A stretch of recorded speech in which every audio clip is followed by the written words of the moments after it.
Hamilton, obviously, as we have established, is a great built heritage. How does the plan actually ensure we protect it? Rick spoke to the importance of it, but how does the plan ensure that we're protecting that built heritage?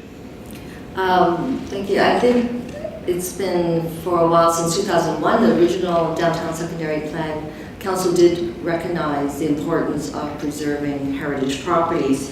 But since then, we've actually increased. So in urban renewal, as part of economic development, we actually have financial incentives, and we have a number of incentives just to help preserve these heritage buildings.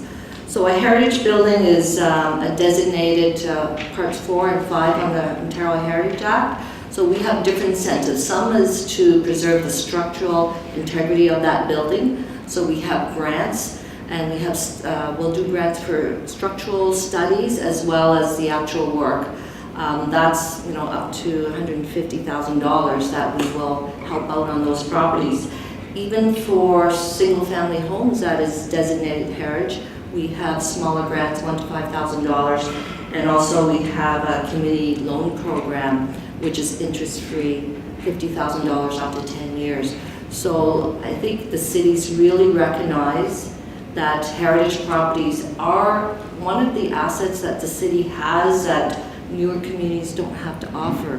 When we work with developers and investors to the city, the one interesting point that they don't get in other cities is that we have a mix of old and new, and so that adds a lot of character, and that's actually what's attracting a lot of the people to Hamilton, because we have that interesting mix of buildings.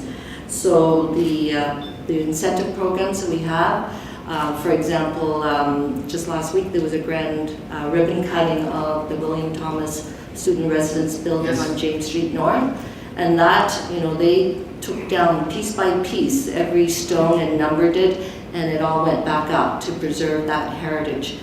We have others, where the 150 Main, the federal building, we were able to preserve part of that.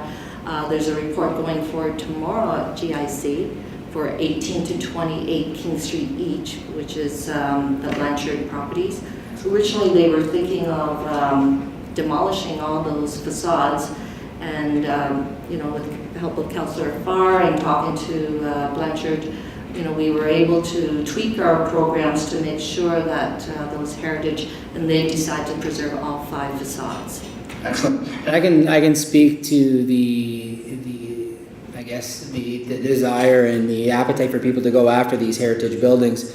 Having operated primarily the last 8 years downtown, having done transactions on a lot of these, we've transacted on the Westinghouse, Treble Hall, the Cannon Knitting Mills. We've been through a lot of these different buildings with that, that built heritage, and some of these ones that played key roles in the downtown in the past. To see the appetite and people's desire to actually acquire those buildings, knowing that there is only so many of them, and that they do provide unique opportunities.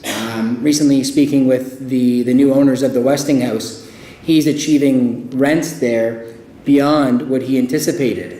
Now, when you think north of Barton or northeast of the city, some of the rental rates he's getting blew me away, but it speaks also to the progress of Barton Street. I know we're out of the downtown secondary plan at this point, but it speaks to the progress Barton Street has, but also to the desire to be in such a unique building. It's garnering rents above the market just because somebody wants to be in such a unique building, whereas right around the corner, the rents would probably be nowhere near. So restoring it, preserving it, and having a plan for that is great to hear. In line with some of these grants and incentives, this is a bit off topic from the downtown secondary plan in general. However, I think it works well to promote the development and ensure that we're making it accessible for people to take on some of these projects.